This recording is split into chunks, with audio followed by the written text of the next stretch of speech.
आज की इस वीडियो में हम बात करने वाले हैं कि बहुत सारे लोग पूछते हैं, सवाल करते हैं कि क्या अगर हम गुस्ल करें और उसी तरह नमाज अदा कर लें तो क्या उस गुस्ल करने से हमारा वज़ू हो गया था या नहीं हुआ था, या फिर अगर गुस्ल के बाद हमने वज़ू नहीं किया और नमाज़ पढ़ ली तो वो क्या हमारी नमाज दुरुस्त है, ठीक है, काबिल कबूल है अल्लाह पाक की बारगाह में या नहीं।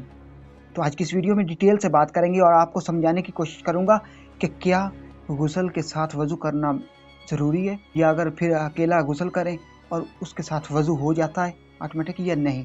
तो आज की इस वीडियो में डिटेल से बात करेंगे।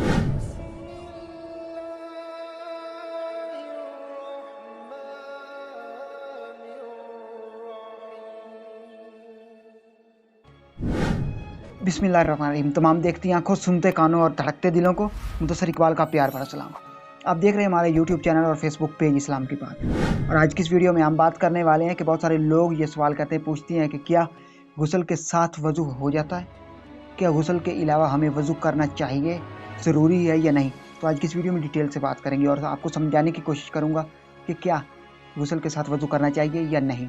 तो मुसलमानों, बात यह है कि बहुत सारे उलमा कराम से आपने सुना होगा, आपने सवालात भी पूछे होंगे, तो बहुत सारे लोग ये क्वेश्चन करते हैं कि क्या हमने गुस्ल किया और उसके बाद वज़ू करना ज़रूरी है। तो देखिए, सबसे पहले ये देखिए कि जब आपने गुस्ल किया तो गुस्ल में क्या वो जो जिस्म के औज़ार, जिस्म के हिस्से हम वज़ू करने से वो धोते हैं, पाक साफ़ करते हैं, तो क्या उनसे पानी बह गया या नहीं।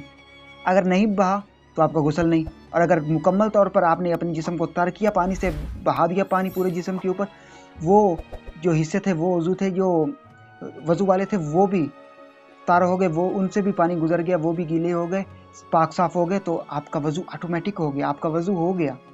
बाद में आपको वज़ू करने की ज़रूरत नहीं है।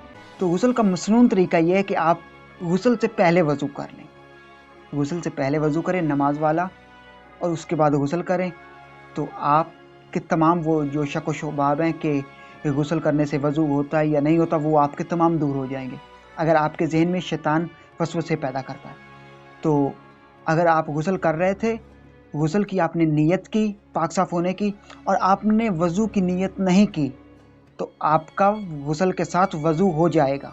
बात यह है कि अगर आपने वज़ू की साथ में नीयत नहीं की, तो वो जो नीयत करने से आपका वज़ू भी हो जाना था गुस्ल के साथ, तो वो उस नीयत से जो आपको सवाब मिलना था वो सवाब नहीं मिलेगा। लेकिन वो जो आपका गुस्ल के साथ वज़ू होना था, वो जो वज़ू होना था, वज़ू की नीयत आपने नहीं की, वज़ू होना था, या आपने वो बाद में वज़ू करना था, तो वो वज़ू आपके गुस्ल करने से भी हो गया। तो अगर आप अकेला गुस्ल करते हैं तो आपको वज़ू करने की बाद में कोई ज़रूरत नहीं है। उसी तरह आप नमाज़ पढ़ें तो वो नमाज़ बिल्कुल दुरुस्त है, ठीक है। वो नमाज़ ऐसे ही समझिए जैसे आप वज़ू करके नमाज़ पढ़ रहे हैं।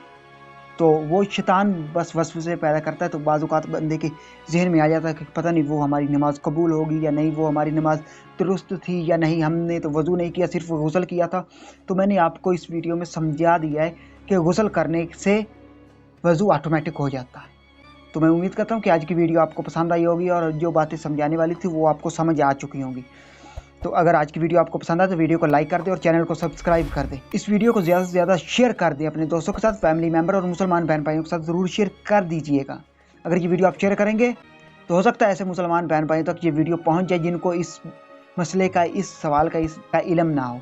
उनको भी इल्म हो जाएगा, उनको भी पता चल जाएगा, और वो इस मसले का हल तलाश करके, इस वीडियो में जो हल बताया है उसके ऊपर अमल करके इबादत में वो जो शैतान वसवसे पैदा करता है उससे दूर रहेंगे।